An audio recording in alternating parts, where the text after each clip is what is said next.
The Legend of Jigong Chapter 94.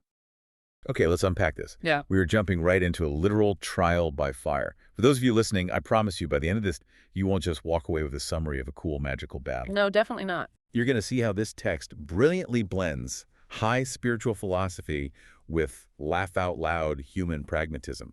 We're going to explore themes of mercy, duty, and temptation that are just as universally applicable to your life today as they were when this was written. Yeah, human nature hasn't changed much. Right. So let's set the scene. We start at the absolute apex of conflict. We're in the Lingsao Taoist monastery.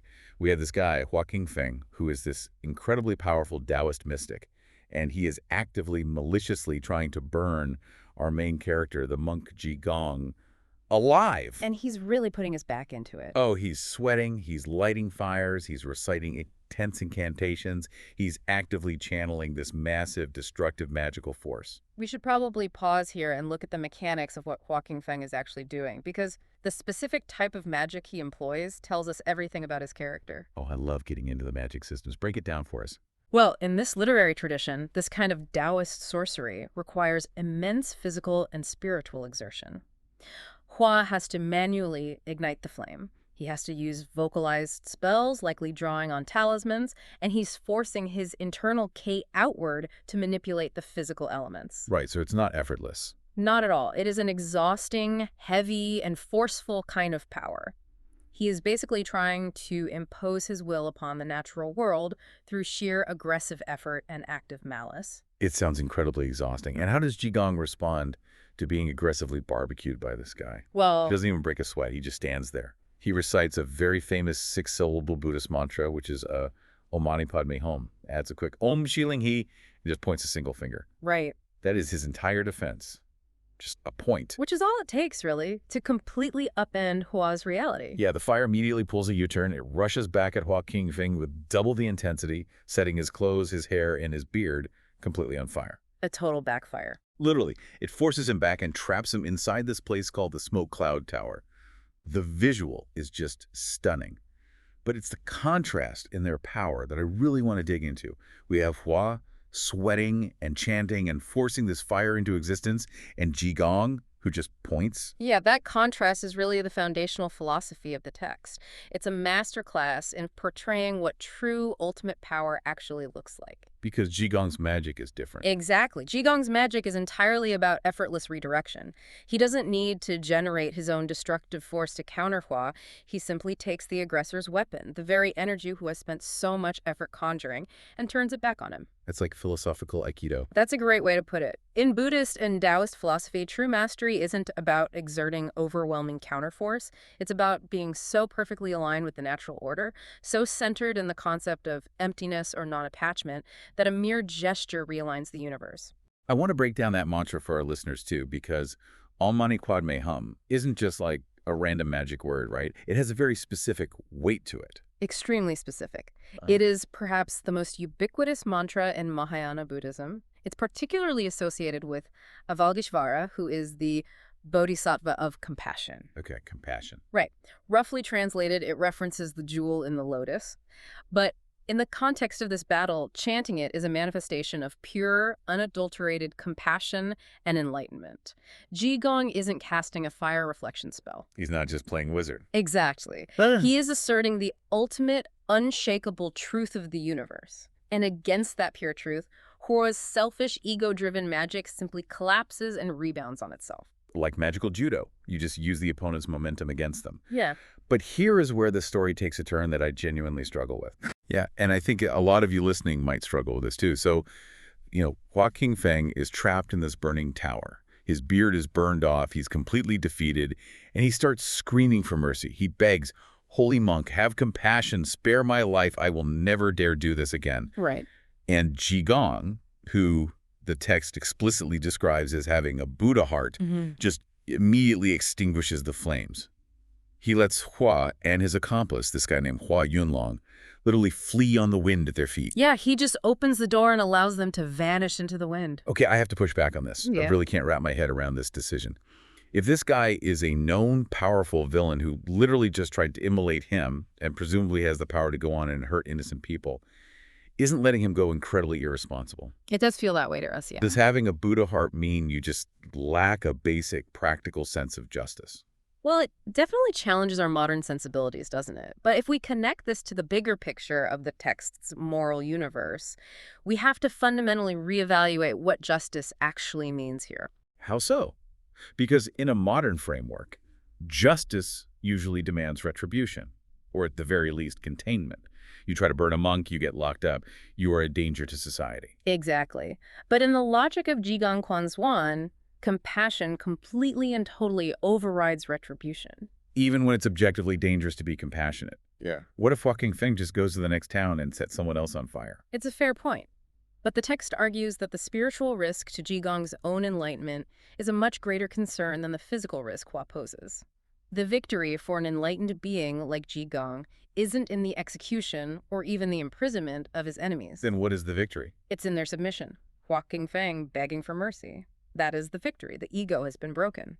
To kill him after he has yielded, even if he's a known villain, would drag Jigong down from his enlightened state into the mud of human vengeance. Yeah, the Buddha heart operates on the principle that taking a life, any life, is the ultimate spiritual failure.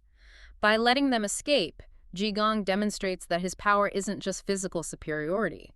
It is ultimate spiritual restraint. He is so powerful that he can afford to be merciful. Okay, I can see the philosophical purity in that. But practically speaking, let's look at the aftermath. If Jigong's mercy allows these villains to escape into the wind, what happens to the people left behind in their wake? Right, the collateral damage. Because the author does something brilliant here. The text doesn't just cut to the next action sequence. It lingers on the collateral damage of this magical duel. Which forces the reader to confront the reality of this world. Magical battles have real-world consequences. Exactly. So the smoke clears, the villains have flown away, and who is left in this devastated monastery? 4 terrified little Taoist boys. Yeah, just kids. They are trembling, completely traumatized by this localized apocalypse that just destroyed their home. And Jigong, this godlike monk who just deflected a firestorm, immediately shifts gears. He becomes a caretaker. Right. He walks over and comforts these kids. He grounds them. He asks who else is here, and they tell him about a second senior brother, Lu Miaotong, who is sick and couldn't escape the chaos. Jigong's immediate response is to promise to go heal him. This quiet moment reveals Jigong's true priorities much more than the battle did. You really have to look at the granular attention to detail here. Yeah, he just fought a massive duel. In Western literature, this is the moment where the hero strikes a victory pose. All right. Or delivers a quippy one-liner. Right, exactly. But instead, Jigong's immediate next step is taking on the role of a trauma nurse.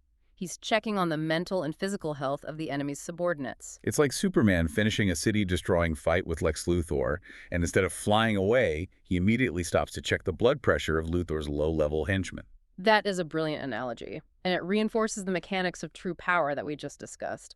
Power in this text isn't just about winning fights. If power is only destructive, even in self-defense, it is incomplete. It has to heal, too. Yes. True mastery is about restoring equilibrium.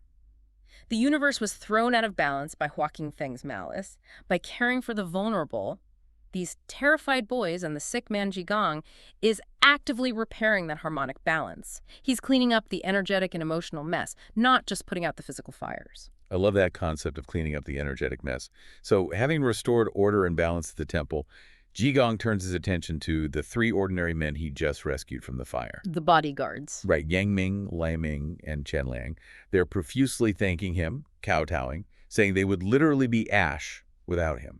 And Jigong, ever the pragmatist, essentially says, "Great, you're welcome. Now I need you to run an errand for me."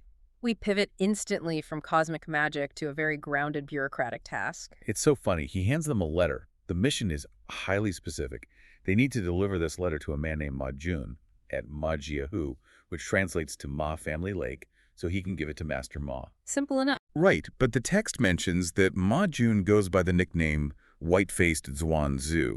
I have to ask, because these classic texts never throw names around randomly, who or what is a Zhuan Zhu? That is a fantastic detail to pull out. Zhuan Zhu was a very famous, real historical assassin from the spring and autumn period of Chinese history, way back around 500 BCE. An assassin. Yes, and he's legendary for hiding a dagger inside a roasted fish to assassinate a king. Wait, a dagger inside a fish? That is incredible. It's one of the most famous assassination stories in Chinese history. Yeah. So by calling this guy White-Faced Zhuangzi, the text is immediately telling the reader and the bodyguards exactly who they're dealing with. Okay, so this isn't a friendly postman. Not at all. This is a man associated with lethal, hidden danger, and absolute martial commitment. It elevates the stakes of this simple letter delivery. Well, that context makes Jigong's instructions even more stressful because he gives them 2 rules before they leave. Right. Rule 1, deliver it tomorrow before the lamps are lit, meaning before dusk.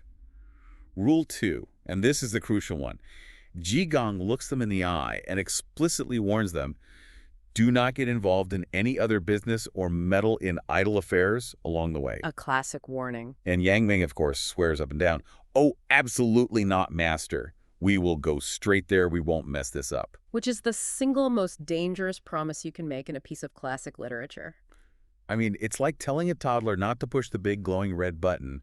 You are practically guaranteeing the button gets pushed. Oh, completely. As a listener, the moment a wise master says, don't get distracted, you know with 100% certainty they're going to get catastrophically distracted. I was pulling my hair out reading this. I kept thinking, Jigong is an enlightened master. He can literally see the flow of the universe. Why give an instruction he knows they're going to fail? That is the central paradox of the mentor figure in these stories. In many Eastern spiritual traditions, the master gives an impossible instruction because the failure is the entire point of the exercise. The failure is the point. Yes. The lesson isn't in the successful delivery of the letter. Think about it.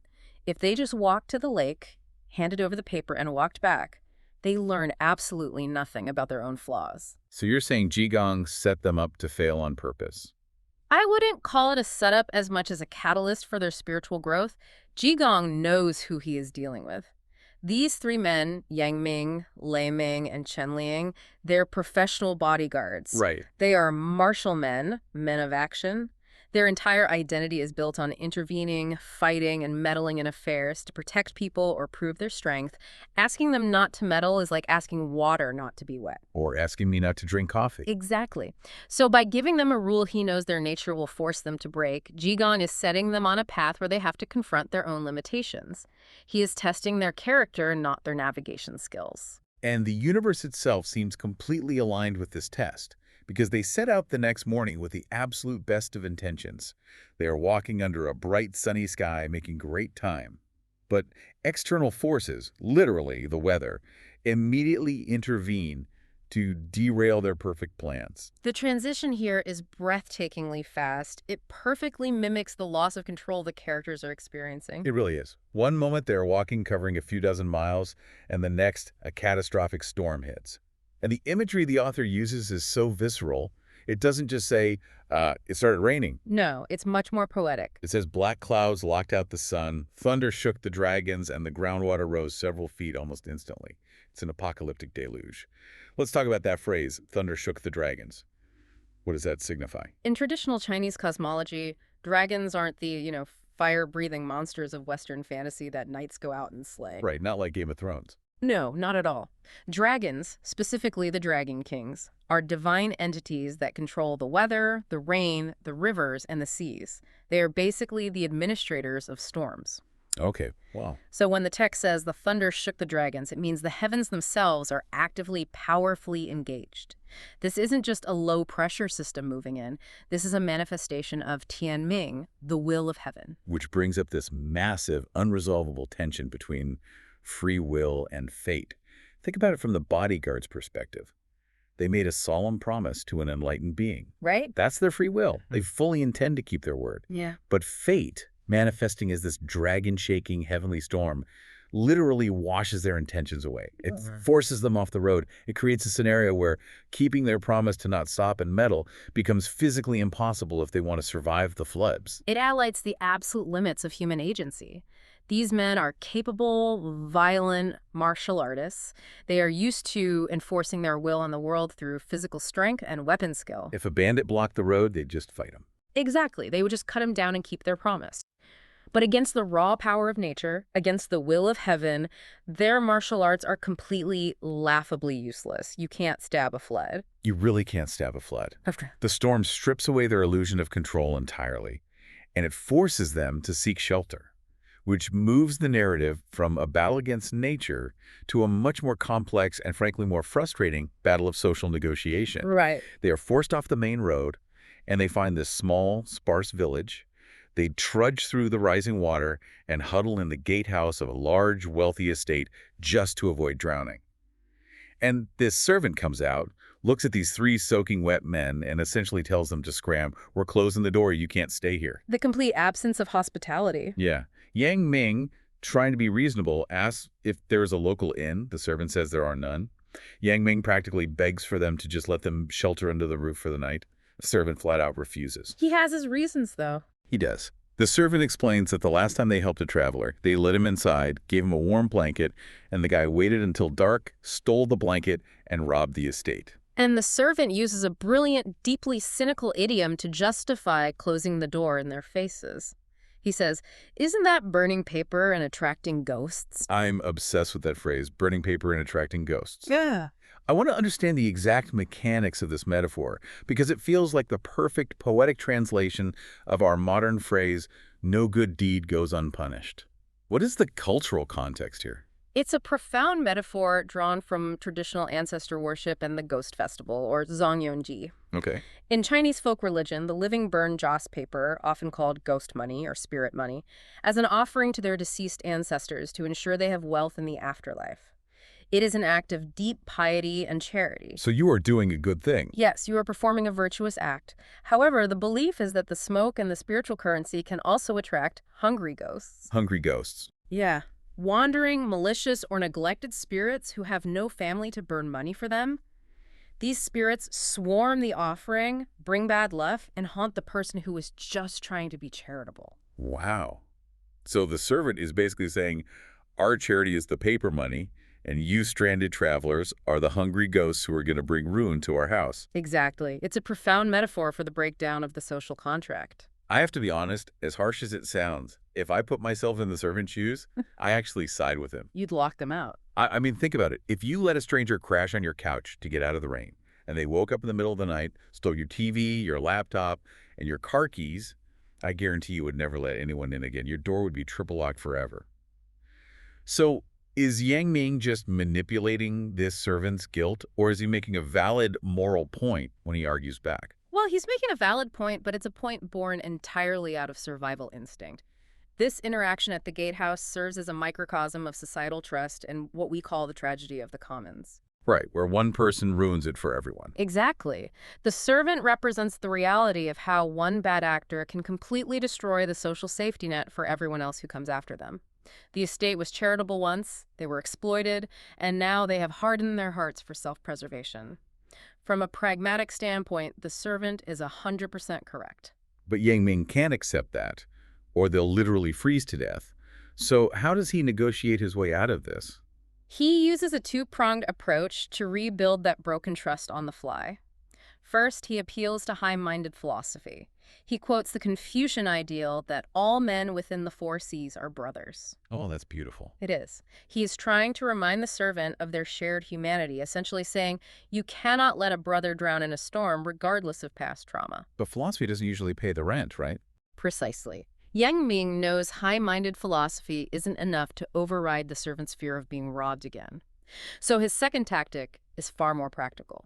He relies on his social capital. He explicitly states their identities. He says, we are professional bodyguards from the Jiangxi Biao Bureau. Ah, so he is essentially saying, we have professional reputations to uphold. We are bonded, insured security professionals, not random drifters. Right. In Imperial China, a Biao Bureau was an armed escort agency. Bodyguards relied entirely on their reputation for honesty and martial prowess. It was their whole livelihood. Exactly. If a bodyguard was caught stealing a blanket, their career and their entire bureau's reputation would be ruined overnight.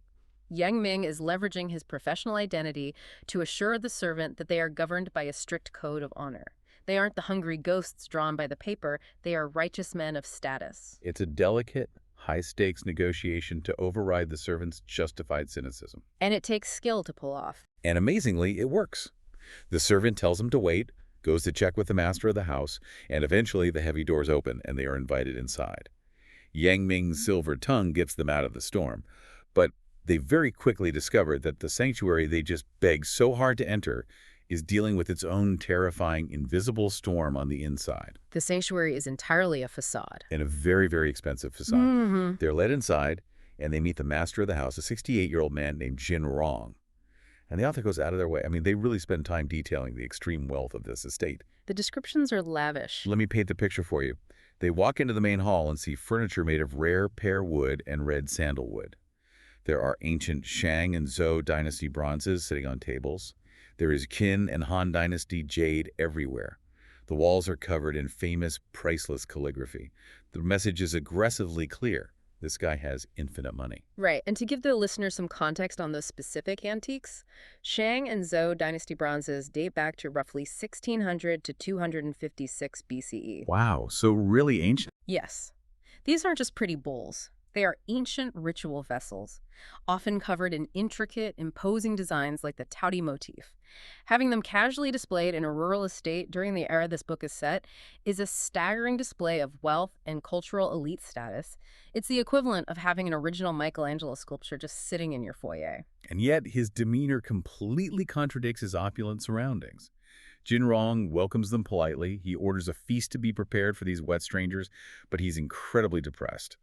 The text describes him as looking utterly miserable, sighing heavily.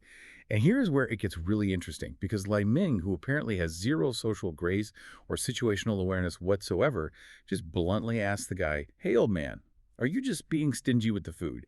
If it hurts you this much to feed us, just say so." It is breathtakingly rude. It's so rude. I cringed reading it. Imagine you were soaking wet. You just begged a servant for shelter. A wealthy man takes pity on you, invites you into his mansion, offers you a hot dinner, and you accuse him of being cheap because he looks sad. Yeah, not the best guest etiquette. But Jigong doesn't get mad. He doesn't throw them out. He just sighs deeply and explains that he is wealthy, yes, but he is completely, utterly desperate. His 19-year-old daughter, Qioniang, is possessed by a female demon. A terrifying situation. And here's the kicker, which really highlights the scale of the problem. He has offered a massive 500-tael silver bounty to anyone who can cure her, and literally no one has been able to help. We need to define that bounty to understand Jigong's desperation. A tael is a unit of weight, roughly 37 grams of silver. In the historical context of these novels, one tael of silver was often enough to support a peasant family for a month or more. So 500 taels is life-changing money. It is an absolute fortune. It is enough to buy hundreds of acres of prime farmland or purchase a massive estate outright. It is, retire immediately and live like a king money. And yet this massive fortune remains unclaimed. Which creates this masterful juxtaposition by the author. The text paints this incredibly vivid picture of immense material wealth, the sandalwood, the ancient jade, the ritual bronzes, the 500 taels, to set up a stark contrast with Jigong's absolute spiritual helplessness. Exactly. All the wealth in the world, literally centuries of accumulated treasures, cannot buy an exorcism. It cannot protect his most precious asset, his teenage daughter. It's the ultimate realization of the limits of material power. Jigong can buy anything in the physical world, but he is bankrupt in the spiritual one. And going back to Lai Ming's incredible rudeness, his total lack of tact actually serves a vital narrative function here. Really? How so? It just felt like he was being a jerk. Think about the rules of polite society. Politeness, the societal norms that dictate you don't pry into a host's obvious sorrow, was keeping the plot stagnant. Oh, I see. Yang Ming was being polite, and therefore they were just going to eat in awkward silence. Lai Ming's blue-collar bluntness, his refusal to adhere to upper-class etiquette, cuts right through that polite veneer. He forces the uncomfortable truth out into the open, which propels the story forward. Which unfortunately leads to one of the most hilariously bad decisions I have ever read in literature. Faced with a tragic, supernatural crisis involving a possessed 19-year-old girl and a grieving father, how do our noble, heavily armed heroes respond? Well. Lai Ming, whose eyes probably turned into dollar signs when he heard 500 taels, immediately claims that he and his master know exactly how to catch demons. He starts bragging. He says he learned demonology from the heavenly master Zhang of Longhu Mountain. A total, unadulterated fabrication, but a very specific, very clever lie. Right, because Longhu Mountain isn't just a random place. Exactly. Mount Longhu, or Dragon Tiger Mountain, is considered the birthplace of Taoism and the historical seat of the Celestial Masters. Heavenly Master Zhang refers to Xing Daoling, the founder of the Way of the Celestial Masters. So it's a big name drop. Huge. By invoking that specific name, Lei Ming is dropping the ultimate, undisputed authority in Chinese demon-hunting lore. It would be like a modern con artist claiming they learned physics directly from Albert Einstein. It is designed to instantly shut down any skepticism. And it works perfectly. Jin Rong, who is desperate to the point of delusion, is overjoyed. He immediately upgrades their dinner. He brings out the good stuff, the chicken, the duck, the fish, the wine. He's treating them like saviors. Of course he is. He thinks his daughter is saved. But as soon as they get a private moment away from the host, Yang Ming pulls Lai Ming aside and says, "Are you out of your mind?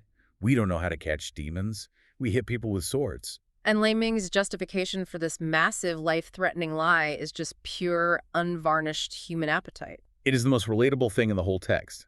He casually admits to Yang Ming that he has absolutely no idea what to do. He just saw Jin Rong being stingy with the appetizers, realized there was a 500-tael bounty on the line, and wanted a better dinner. That's it. That's his whole motivation. His grandmaster planned to deal with an ethereal possessing demon. He tells Yang Ming, "When it shows up, I'm just going to hack it with my sword."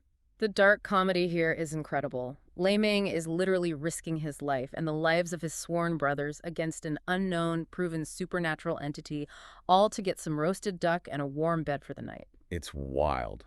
But they do something really interesting here to comfort themselves. Because on some level, they have to know they are completely out of their depth. They aren't monks, they aren't Taoist priests. Right, they're muscle. But they start philosophizing to calm their nerves. Yang Ming says, "A person's righteous energy can drive away evil. Evil cannot invade the righteous." And Lei Ming chimes in with, "A person has 10 years of prosperity, ghosts and gods dare not approach." This is a fascinating intersection of blue-collar pragmatism and classical philosophy. The concept Yang Ming is leaning on is Haranjiki, a concept popularized by the philosopher Mencius. Okay, what does that mean? It translates to a vast, flowing, righteous energy that a person cultivates through moral and courageous living. So they're basically trying to psych themselves up by claiming their sheer machismo is a magic spell. Exactly. They don't have Jigong's Buddhist mantras. They don't have Taoist talismans. They are bodyguards. Their entire worldview is built on brute force, physical courage, and unwavering bravado. They are applying martial logic to a spiritual crisis. It's like trying to punch a ghost. Pretty much. Yeah. The philosophical rationalization that their sheer human vitality, their peak physical condition, and their righteous energy will act as a shield is how they cope with the terrifying reality of what they've just volunteered for.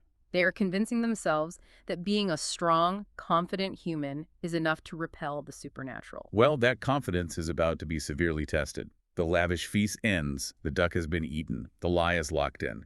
Now they actually have to face the consequences of their bravado in the dark. We move to the setup for the climax, and the atmosphere of the text completely shifts from buddy comedy to visceral horror. The transition is seamless but deeply unsettling. It forces the reader into the claustrophobia of the moment. It really does. The old man, Jin Rong, leaves them to their work. The bodyguards clear out the possessed daughter's room. They set their trap. Yang Ming is sitting in the west room, clutching his weapon, too nervous to sleep. Chen Liang is hiding behind a door in the dark, just gripping a knife, waiting. And Lei Ming? Lei Ming, the mastermind behind this terrible plan, actually lies down inside the daughter's bed, behind the bed curtains, pretending to be her. They are relying entirely on a physical ambush. They have reduced a spiritual exorcism to a back alley mugging. Right, so they wait. Yeah. And they wait. The text specifically notes that it's after the second watch, so we are deep into the night. Can you explain the timekeeping there? What does the second watch mean for the atmosphere? Traditional Chinese timekeeping divided the night into 5 two-hour periods or watches called zheng. The first watch starts at roughly 7:00 p.m. The second watch, the high hour, is from 9:00 p.m. to 11:00 p.m. So it's very late. Yes, the estate is completely dead quiet.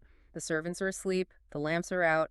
It is pitch black, isolating, and psychologically exhausting. Okay, so it's pitch black. Outside, the wind starts howling. And then they hear a sound. The text describes it as footsteps approaching the room, but specifically it notes they are wooden footsteps. That specific detail, the wooden footsteps, is brilliant sound design by the author. It is a masterstroke of horror. I am so glad you brought that up, because I want to focus entirely on the sensory details here. Put yourself in that room. You are hiding in the dark, waiting for a demon. You hear footsteps.